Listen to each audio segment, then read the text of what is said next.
Hi, this is Trancing in the Sheets. My name's Kaz Riley, and today we're talking perimenopause and menopause with Kat Robinson Amore. Now, Kat is not only a homeopath, a hypnotherapist, she's also a certified menopause coach. Trancing in the Sheets. It's time for things to change. Kat, tell us, what is perimenopause? Because this wasn't something that I'd ever heard of until a couple of years ago, really. Yeah, I think it's a term that's only become more widely known in the last 18 months, I would say. Most women think that they're going through menopause, and actually in their 40s, even late 30s, but the 40s, it tends to be that you're going through perimenopause. So menopause is actually the very last ever day of your last ever period. So it's just one day, menopause. Once you've gone 12 whole months without any period bleeds, any menstrual cycle, you are classed as post-menopausal. So perimenopause is that transition. I like to call it a transformation. Transition sounds a bit negative. So the transformation period before the menopause. So it can last anything from, for some women, just a couple of years, but right up to 12 years before your periods actually stop. So perimenopause tends to start in your 40s. Doctors would say it starts around 45. I would say I'm seeing more women late 30s, early 40s starting to have various changes to menstrual cycles and symptoms as well.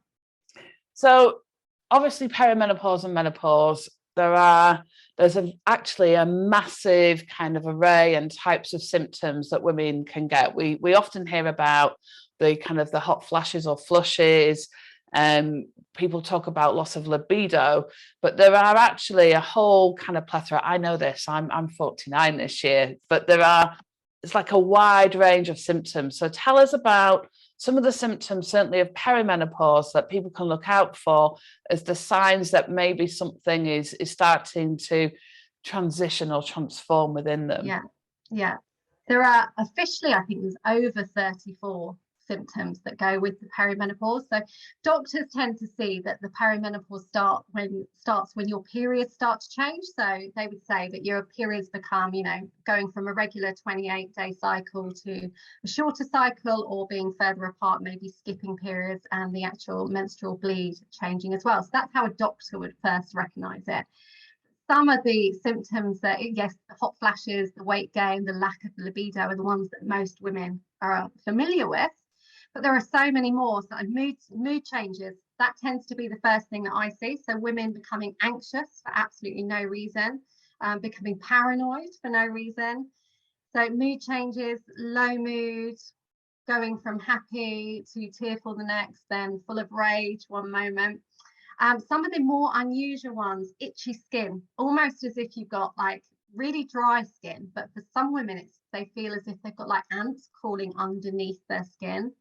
So that can be, you've got that on you, that can be one of the unusual symptoms. A burning tongue, the tip of the tongue burning, or the mouth becoming dry, or even a metallic taste in the mouth. That's another one. Heart palpitations. This is a big one. So lots of women start to get heart palpitations. A lot of them seem to get them at night, and then they become quite worried, more anxious about it.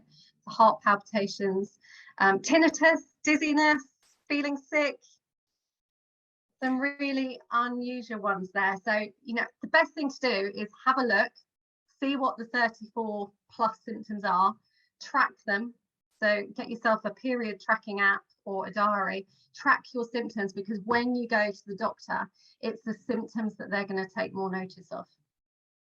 Absolutely. In fact, I believe now if a woman is actually 45, they're not even recommending, certainly here in the UK, that a woman has blood tests anymore, other than to rule out. I know for me, it wasn't that they were testing to see if I was perimenopausal or menopausal.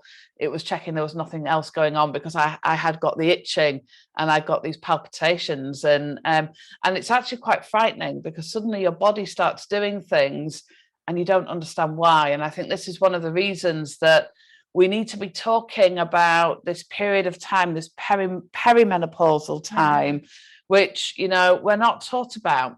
Women aren't taught about that.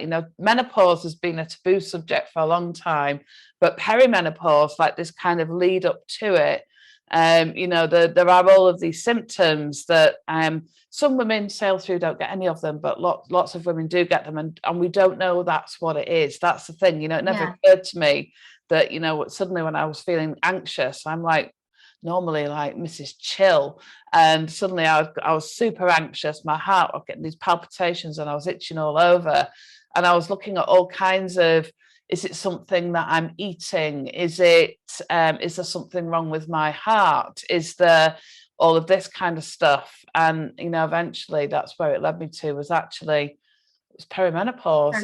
And you know, quite a normal thing to be going through, but the symptoms, we don't have to live with them. This is the other thing, you know. I think women for centuries, it's been a case of put up and shut up, hasn't it? And that's changing even now. There are still some doctors that I hear women, the stories they tell me, so many doctors are still saying, there's nothing you can do about it, it's part of aging. But there's so much we can do, whether it's naturally or the medicated route. But it's just understanding the symptoms, and trying to stay away from Google. That's the other issue. You know, I had one woman, brain fog was kicking in, she was struggling with her concentration, and the next thing, she thinks she's got a brain tumor. So stay away from Dr. Google and just educate yourself and get the right support.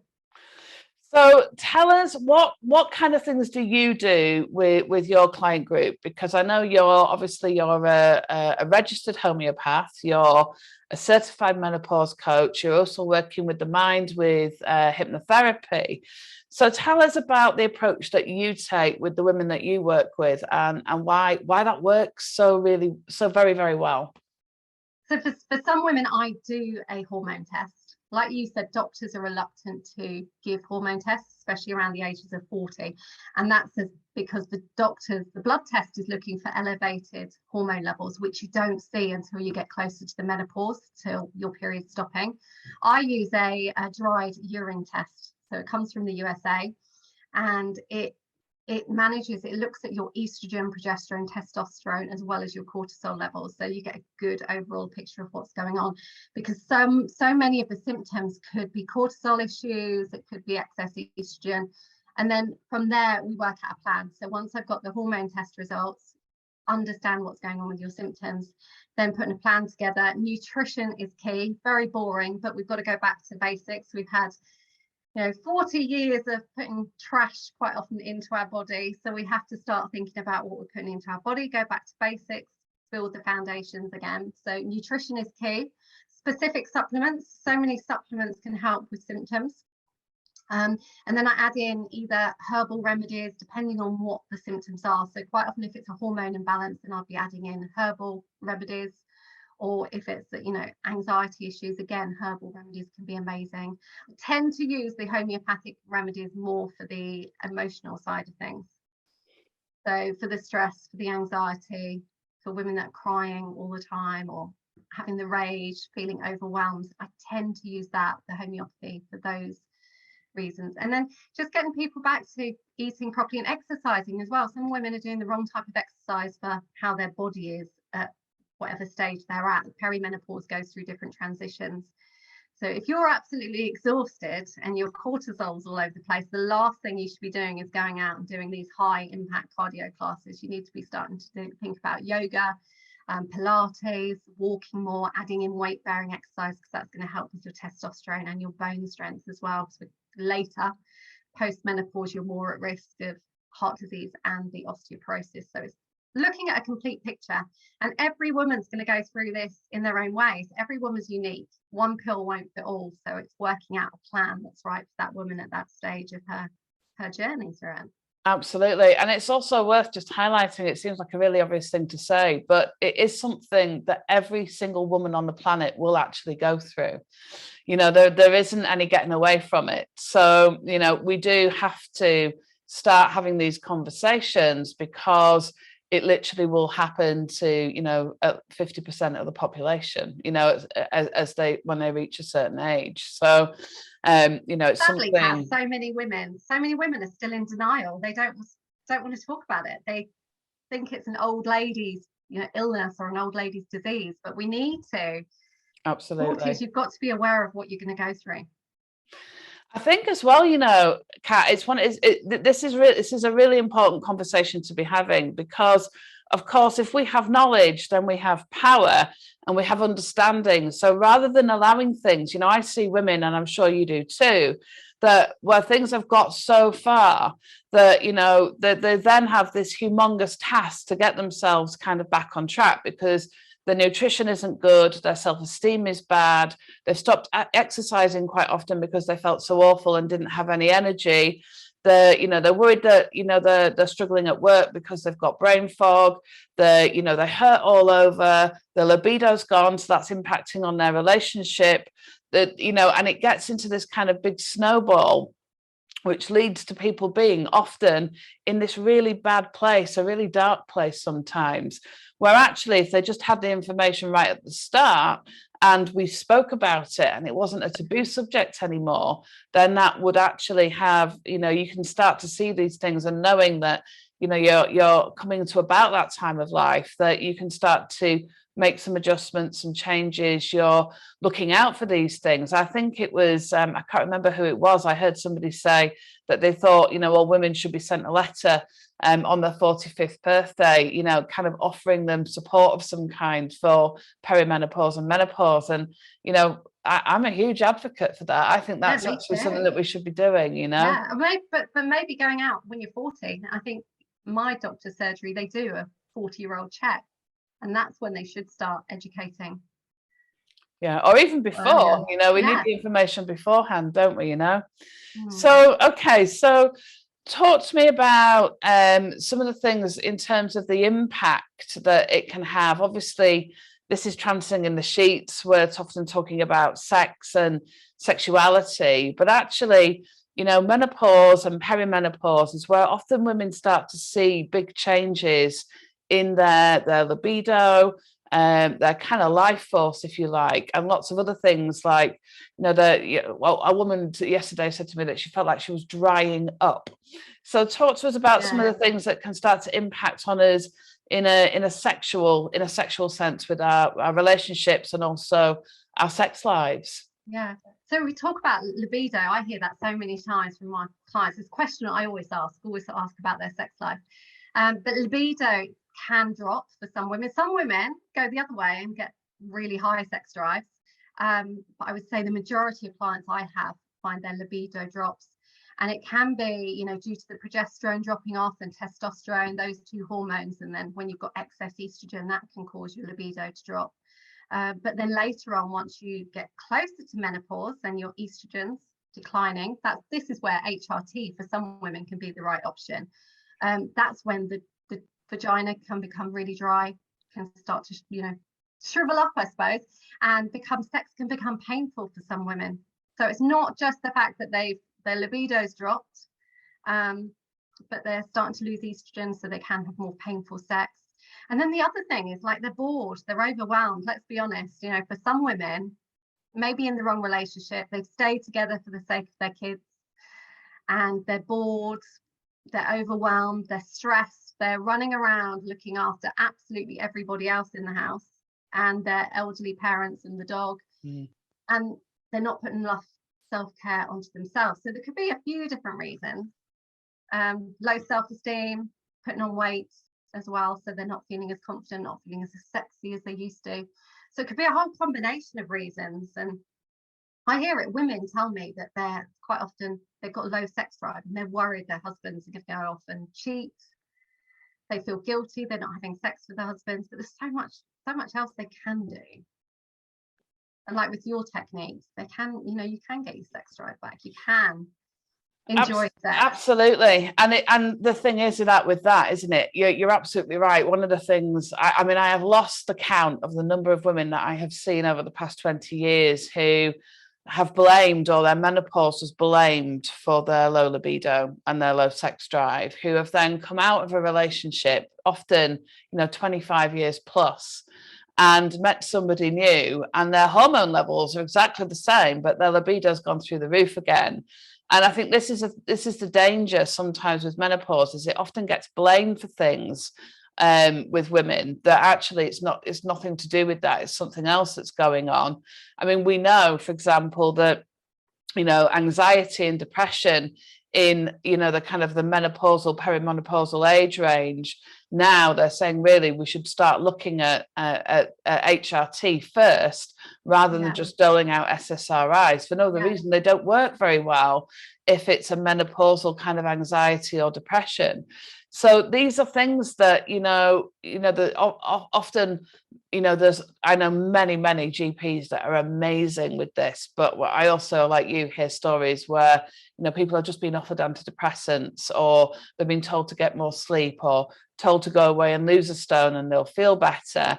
And, often it's not about that. It's about their hormone levels, isn't it? Yeah.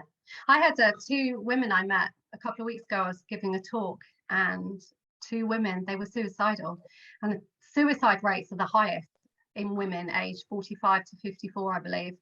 And it's hormone related. And the doctors aren't doing anything about it. Women are going to the doctors because they're feeling anxious, sad, low, and they're just giving that antidepressant, and that's not fixing the problem. It's just like a plaster. It's not getting to the root cause. And it could be, like we said, it could be unhappiness in life as well as the hormones. So there's a whole combination of what could be going on. But there's so many things that women can do, like even if, like you, with hypnotherapy, natural remedies, so many different things. There's like a whole ladder, isn't there? I know, exercise, we have to move our bodies. We have to do that. And if we do that, we feel better. We keep our bones stronger. It's better for our hearts, all of these kinds of things. And, it's good for our health. What we put into our bodies, obviously, nutrition is hugely important.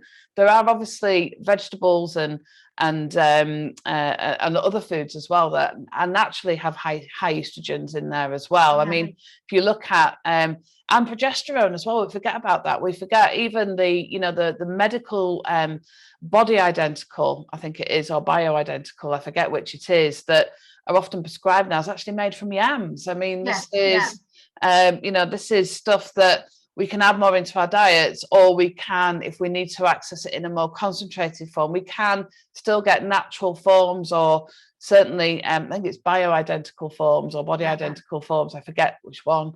I can never remember which one it is, which is annoying. But if we have to go down the kind of more medical HRT route, it's still only natural, it's natural kind of sources that are being used. Yeah, it's not like it used to be. It used to be very chemical. It used to be like horses, female horses' urine, it used to be originally. So it has gone more natural. But there are, like you say, those phytoestrogen rich plants are amazing to boost your levels. So some women can get through it naturally. Many women do choose to go through it without the need of HRT, and other women can't take it. They may have been advised, if they've had estrogen dominant cancers, then they may be advised not to take HRT. So there are things that women can do. The biggest thing is women shouldn't suffer. Yeah, it's finding their own path, isn't it? And different things at different times. I know, speaking from a personal perspective, right at the beginning, it was all natural for me, and I was able to maintain that. And then, I'm probably fairly close, I would think now, to being menopausal. And certainly this past 18 months, I've needed some extra help with that. Interestingly, came guilt, because, I'm a clinical hypnotherapist. I do everything naturally.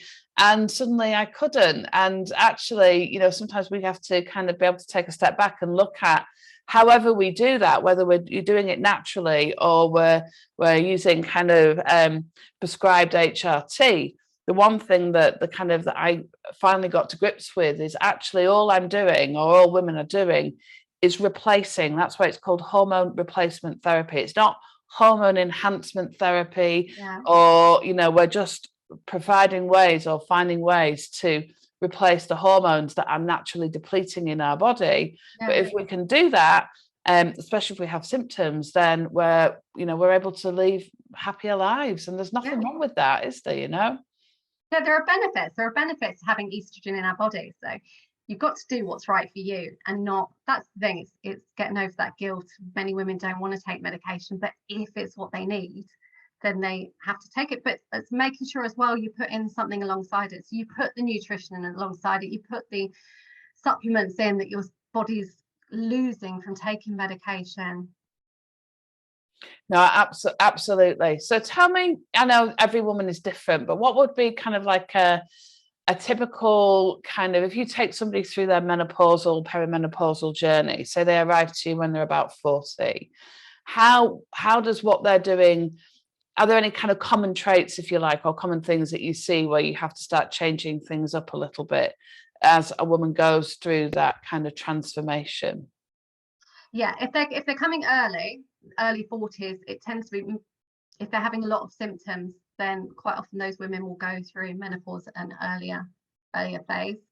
But the symptoms will change. So where I say there's like 34 odd symptoms, you're not going to get them all at once. So it's not that bad. You might get one or two, and then you'll transition, then you'll improve, and then you might go through a dip. It's like your hormones are on this roller coaster every single month. So putting things in, listening to your body, and then, you know, you may need to start off by adding in foods that take away excess estrogen if your progesterone's dropped. So adding in foods that are rich and then taking others away. Adding in specific supplements as well. So like maca root. Maca root is amazing for, especially if we're talking about sex. So for the sex drive, it comes from Peru. It's a plant from Peru, and you can get maca. You can add it to smoothies, and so many women from 40s onwards could benefit just from taking maca root to give them more energy, help their brain, boost that libido. So that's some of the simple things. And just remembering to take some supplements. We just don't get enough from our foods nowadays. So your B6, your B12, your omega oils, all magnesium, all of those are so important that we need to take every single day. So getting into a routine of taking supplements from your early 40s, reducing the alcohol ideally, because that's, you know, gonna mess up the estrogen levels further. And everything in balance. Just starting to listen to your symptoms and keep a food diary. You know, quite often with the hot flashes, the night sweats, it could be alcohol induced, could be caffeine, could be spicy food, or it can be stress as well. So that's important. And putting number one on your back for a change, starting to put boundaries. That's one of the biggest things I say to women. Start putting number one on your back and doing what's right for you. Put time in the diary for you, have time on your own, go off to a hotel on your own. Be a little bit selfish for a change, because we put everyone else first and we're always last. So and not having that number one on your back, if you like, that includes things like taking our supplements and moving our bodies. You know, I think we need to get away from this idea that self-care is a bubble bath. It's not, you know, it can be part of it, but actually it's much farther reaching than that. You know, it's all the things that we do to take care of ourselves, you know, which includes our digestion, our fitness levels. And we need to do all the nice fun things too, but without, we can't expect the hairdresser to work miracles if we're not putting good nutrition in that makes our hair grow strong and healthy in the first place. It's all that kind of stuff, isn't it? You mentioned women coming in seeing you feeling very guilty about the fact that maybe they've lost their libido, their sex drive, and they're feeling. It's interesting because the guilt is often about their partners, isn't it? It's not about themselves losing the pleasure and that aspect of their lives. Tell us a little bit more about that. I often find that the women that say that, they maybe didn't have that great a sex life beforehand, so they're not used to self-pleasure. They don't have toys. They don't talk about sex. They wouldn't talk about sex with their friends. They tend to be the women that feel guilty. I find. I don't know if you find that when in your clinic, but it's the women that sex is a taboo subject that feel guilty for the husband, and they're the ones that tend to feel paranoid. They're so worried their husbands are going to go off and cheat or have an affair, but then quite often not prepared to do anything about it to improve it themselves. It's very interesting, isn't it?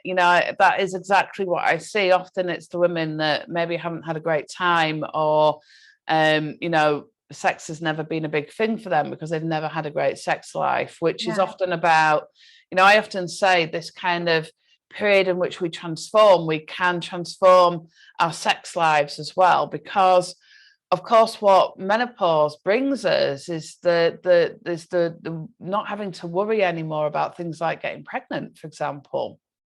But it's probably worth mentioning, we're still able to catch STTs, ladies. So, if you've got a new partner, still be using those condoms. It's interesting. That's the highest, isn't it? Women. Absolutely. The highest. Perimenopause, or postmenopause, it's the highest STD rate. Which is kind of interesting, isn't it? Yeah. We blame the youngsters, but no, it's our generation. But with that, I think we can allow ourselves, it's at that point in our lives, if we've got, we need to allow ourselves to give ourselves permission to start to look at these things and to ask for what we want and to understand our bodies. And often our bodies change. So how we respond sexually can change. And that doesn't mean that we don't respond. It just means that how we like to be touched, how our skin feels, where our most prominent erogenous zones are changes, how responsive our clitoris is, how we lubricate. All of these things can change as we go through this transformation from perimenopause or through perimenopause to menopause to being postmenopausal.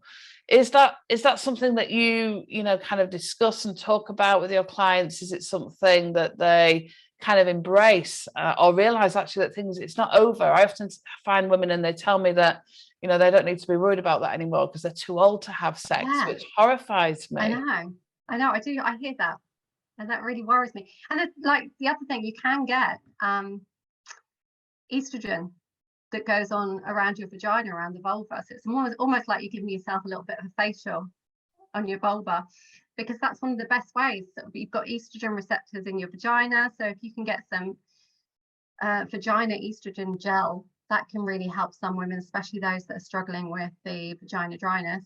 Using lubrication as well is something that women didn't need or didn't use earlier. And then, in their 40s or 50s, they may have to start using it so that it's a more pleasurable, but also more comfortable. Absolutely. There are natural ones on the market as well. So there are so many, even coconut oil can be amazing, but there are natural lubricants out there as well. And I think this is very true. If you're a woman who is experiencing painful sex or is tearing, a lot of women, they kind of that layer, inside the vaginal canal can become so thin with a lack of estrogen that, if they're able to access the pessaries and the creams that are available, and they're freely available, certainly from your GP, can completely turn this around, because one of the biggest killers of libido is pain. If it's going to hurt, who would want to do that? And even if you're even if that, I do have some women where, it's kind of, it got so far it's unrepairable, that still doesn't mean that you can't have intimacy, you can't have orgasms, you can, sex isn't dependent upon penetration. I know that's maybe a bit of a shocker to some people, but actually it truly isn't. So, there's all those kinds of things as well. So another thing, just on that note, just whilst we're talking about that, is women that have gone through breast cancer surgery, they're thrown quite often straight into menopause. And that can be, I have quite a few friends that have gone through breast treatments, and then all of a sudden vagina dryness happens, becomes more painful, and they can really struggle. So, and doctors don't tell them that. Doctors don't tell them that they're going to go straight into menopause after they've done their breast cancer treatment. So something to bear in mind. But again, for those women, or going to see there are physiotherapists that specialize in pelvic floor or pelvic health, and you can go through your doctor if you're struggling, but go and see a private physiotherapist that specializes to check that everything's in place, check that you haven't got any prolapses, and it's just it's not like an internal you'd have at the doctor, that they can check. Sometimes it could be that your pelvic floor muscles are too tight, too loose, so it's worth going and getting checked out. Absolutely. And, we need to, doctors are used to working with this, it's part of their training. And often it's embarrassment that prevents women from accessing the information that they need, isn't it? Or going and asking for the help that they need. And sometimes going back to a different doctor if they didn't get the help that they needed the first time. There are so many solutions from, as we say, right the way through from the most wonderful natural remedies right the way through to HRT. And like you mentioned, for some women, whether they've had breast cancer or they've had a full hysterectomy, where their ovaries have been removed, I certainly have had clients that have been in their 30s, one actually in her 20s who had to have a full hysterectomy, who was suddenly plunged into this kind of medical menopause where, which is a really drastic change, because that is suddenly all of that's taken away, all of the hormones that their ovaries were producing, and just being, sometimes being able to cope with those symptoms, which we know hypnosis is a wonderful tool for. So tell us how you use hypnosis and hypnotherapy within your practice and as part of being a menopause coach. So hypnotherapy is very new to me.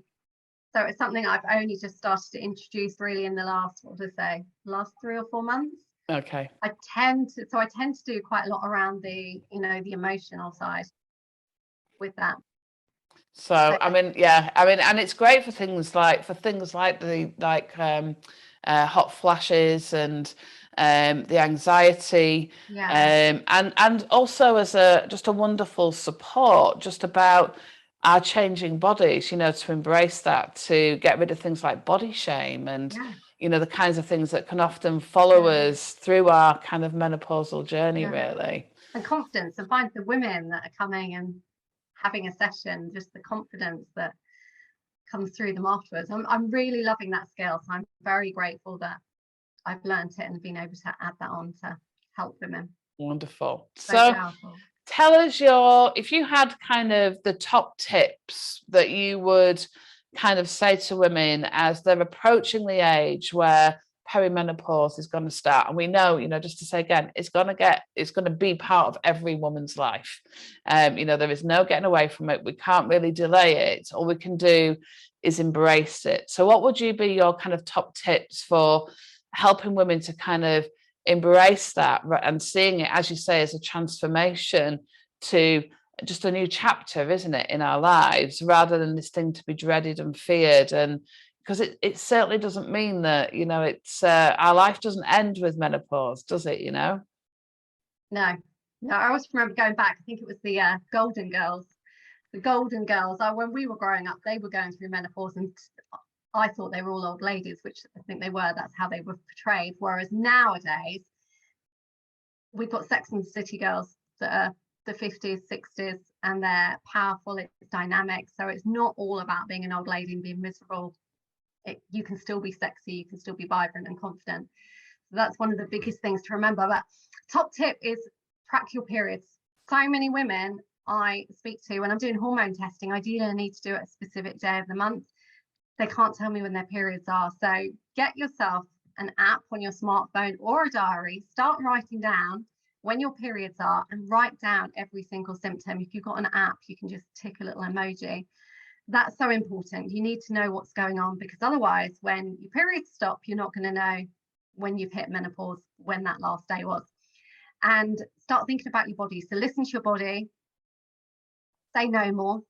No is a sentence. You don't have to put boundaries in place. So you can just say no. If you don't want to do something, just say no. You don't need to make excuses. That's putting number one on your back. And start thinking about your nutrition. So just start thinking about adding in supplements. We just don't get enough from the food that we eat from the supermarkets nowadays. Absolutely. And I know I can think of 2 great apps, and it does make a huge difference when we track our periods and our symptoms. Apart from just knowing that anyway, I think all women should do that. But certainly there's one called Period app, which is a free app. There's Balance app, which is aimed at kind of perimenopausal and menopausal women. Yeah. And just tracking those things down. If you've got a headache or a tummy ache, and quite often you notice that there is a pattern to that. And it's great information. You kind of go in then being armed with the information that your doctor or your practitioner, whoever it is that you're going to go and see, can work with, which makes their job easier. It makes them easier to help you. So it's just having a bit of kind of, and also to do a bit of research. We know this is going to happen. It's not going to be a surprise to any woman on the planet. I guess my last question is, what advice would you give men you know, who have got perhaps, you know, a perimenopause or a menopausal partner, what would be the kind of the wise words that you would share with them? I was discussing this today actually, because men just don't know what's going on. Wonder what on earth is happening to us at this stage. But it is something that I'm thinking about. I need to educate men as well. And if I go networking, it tends to be the men that will come and talk to me rather than the women. The women are still seeing it as a taboo, but all the men want to know what's going on. So yeah, arm themselves, know the symptoms, give their partner space, support, and understanding. That's the biggest thing, is just to give them that understanding and acknowledge what they're going through, because there's so many symptoms and challenges in life that all come up at this one time. A woman's starting to process, you know, it's a time where she's unable to have children, so that can be an issue for some women if they've not had children, or even if you've had children, it's all of a sudden that's it, your fertile days are over, and that can be upsetting. It certainly can be for some women. It's a kind of a big change, but I guess with that is looking at what that brings, isn't it? So you know, I always say to my women, yes, it means our fertile days are over, but that also means then that, you know, we don't have to worry about pregnancy anymore. You know, some women that have had horrendous periods all their lives, they will go away and not be a bigger impact or as bigger impact on their lives anymore. And all the other things that, you know, we put up with often as women throughout our lifetimes could change. And, you know, some of those things are definitely positive changes that, you know, allow us, that free us up in many ways, don't they? You know, and if we've got the right nutrition, good health, the right kind of support, whatever that means for each individual woman, then actually it can be a time to really become and embrace ourselves, and you know, to kind of to really own that and enjoy the fact that menopause isn't necessarily a bad thing. It doesn't mean we suddenly, you know, have to have a blue rinse and you know, all these stereotypes that we often hear, does it? No, not quite ready for that yet. So tell us, where can people find you if they want to know more information about what a certified menopause coach is and how they could help them and all that kind of stuff? Tell us where they can find you. Yeah, so my website is www.thehormonefairy.co.uk. On Instagram, I am at the Hormone Fairy, also on Facebook at the Hormone Fairy, and work with clients across the world. The hormone test is available as well for clients worldwide, so that's something that they can do. That's really good to know. And really, it's just about, you know, getting the right information and allowing yourself to be kind of unique, and to know that, you know, there's many options out there, and once you find the ones that work for you, you know, perimenopause and menopause can be a damn lot easier than we've been led to believe. Yeah, definitely. All right. Well, thank you so much, Kat, for spending some time with us today to talk about this. I hope you've enjoyed this episode. If you have, don't forget to like, subscribe, click the notification bells and all that jazz. And I look forward to seeing you next time on Trancing in the Sheets. Now's the time to like this video, subscribe to my channel, and click the notification bell to be kept up to date with all the latest content from Trancing in the Sheets. My book, Woman, How to Find, Understand and Embrace Your Sexual Pleasure, is now available from all good bookstores. Visit KazRileyWoman.com for lots of amazing, great free resources to help you along your journey. Trancing in the sheets. It's time for things to change.